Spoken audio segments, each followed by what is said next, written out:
Install Android 10 on Xiaomi Mi 8 Lite via LineageOS 17.1. Please check the description for important notes and all the download links.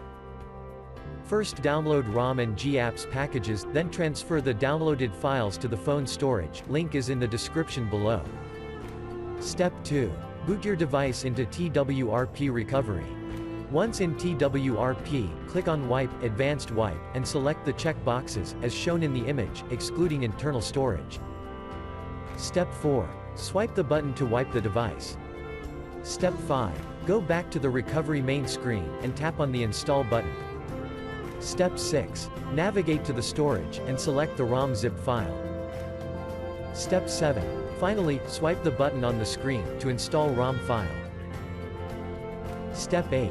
Flash the GApps zip package, in the same manner. Step 9. After GApps flashing completes, select Wipe Cache and Dalvik from bottom left side of screen, and swipe to wipe. Step 10. When the flashing process is complete, hit Reboot System. That's it, you have successfully installed the ROM on your device.